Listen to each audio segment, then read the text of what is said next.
દર્શક મિત્રો જય શ્રી કૃષ્ણ। આજે અમે બનાવવા જઈ રહ્યા છે સોજીને ઉપમા। એને સોજી ગરમ કરવા મૂકી દીધી છે એક બાજુ શેકવા ટૂંકમાં એને શેકવા કહેવાય। શેકવા મૂકી અને એક બાજુ પાણી ગરમ થઈ રહ્યું છે। તો પછી આને પાણી ગરમ થયા પછી શું કરશો? બસ આ શેકવા દો થોડી। સોજી શેકાઈ જશે એટલે પાણી આમાં રેડી દેશો, એવું કરશો? હા જી। અને એની સાથે ટામેટા અને કોથમીર આપણે ટામેટા ઉપમા બનાવ્યા છે, જેથી અમારું વજન થોડું વધારે છે તો કમ કરવાનો એક ફાયદો થઈ જાય। સોજી એ બિલકુલ શેકાઈ ગઈ છે। અમે 5 મિનિટ સુધી સોજીને બરાબર લો ફ્લેમ ઉપર શેકી રહ્યા છીએ। ઓકે, સોજી શેકાઈ જાય એટલે ગેસ ઓફ કરી દેવાનો।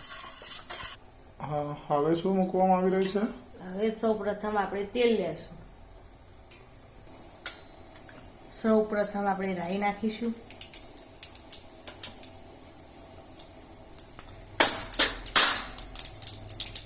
જીરું આપણી પાસે હોય તો નાખવાનું, ના હોય તો વાંધો નહીં।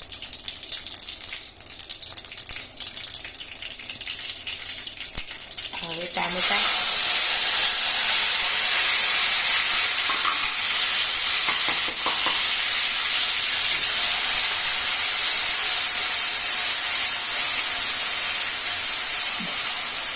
ટામેટા અંદર નાખી દીધા છે અને મિક્સ કરીને મારા પત્ની જરાક એને આગળ બનાવી રહ્યા છે।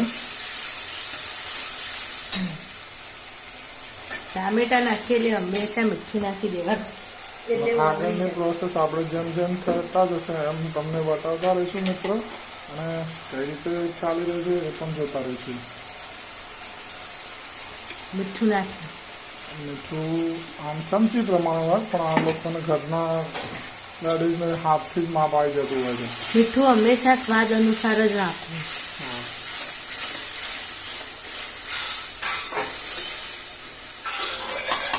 2 મિનિટ માટે ચડવા દઈશું। ટામેટા 2 મિનિટમાં એને ચડી જશે એટલે પાકી જશે, અને પછી એની અંદર બીજું નવું શું એડ કરે છે આપણે જોઈશું।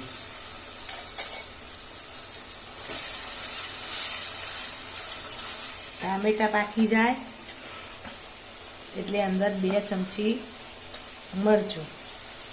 કોઈ મિત્રોને તીખું જોઈતું હોય તો 4 ચમચી એડ કરી શકે છે, પણ અમારા ઘરમાં નોર્મલી માપનું જ હોય છે, તીખું નહીં, મોડું નહીં, ગળ્યું એવું બધું હોય છે। અમે વ્હાઈટ કરતાં યલો ઉપમા વધારે પસંદ કરીએ તો અમે અંદર નાખીશું હળદર।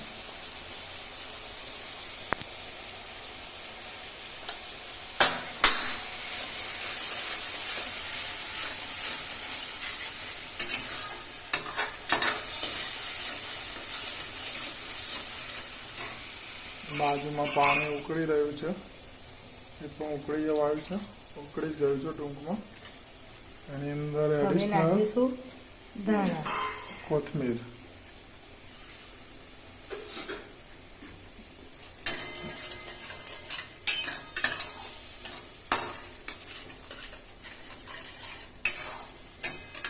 ધાણા નખાઈ જાય પછી આપણે સોજી નાખીશું। સોજી એડ થઈ રહી છે।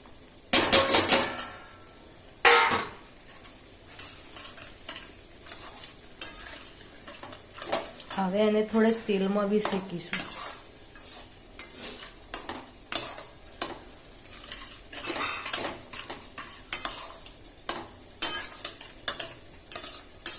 હળદરથી કેટલો મસ્ત પીળો કલર આવ્યો। હળદરથી આપણને પેલું વ્હાઈટ હોય તો આપણને થોડું જોઈને થોડુંક ભાવવામાં ટેસ્ટમાં ચેન્જ થઈ જાય, હળદર હોય ને તો આપણને પીળા કલરનું સમજી અને એક મસ્ત ટેસ્ટ પણ આવી શકે છે। થઈ ગયું છે। આવું અહીંયા ઉકળતું હોય ને એવું પાણી લેવાનું, ઉકળતું પાણી એને બંધ કરી અને ધીમે ધીમે ચામચીથી પકડી ધીમે ધીરે ધીરે અંદર એડ કરી ધીમે ધીમે રેડવાનું, એટલે જરૂરિયાત પ્રમાણે એડ કરી રહ્યા છે જેથી વધારે ના પડે।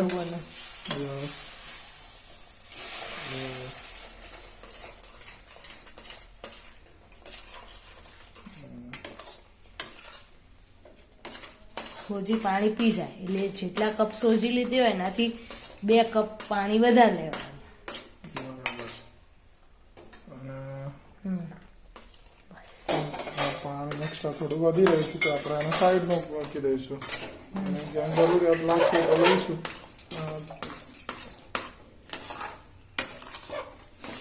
ખૂબ સરસ કલર દેખાઈ રહ્યો છે. આપણને એમ લાગે કે થોડું કાચું છે તો થોડું વધારે ઉમેરવાનું, અને આપણે છૂટું છૂટું બનાવવું હોય તો ઉમેરવાનું નહીં, પણ આ વરાળથી ચડાવી દેવાનું. ટૂંકમાં આપણી આઈટમ તૈયાર થઈ ગઈ છે. નહીં, હજી 2 મિનિટ લાગશે. બસ.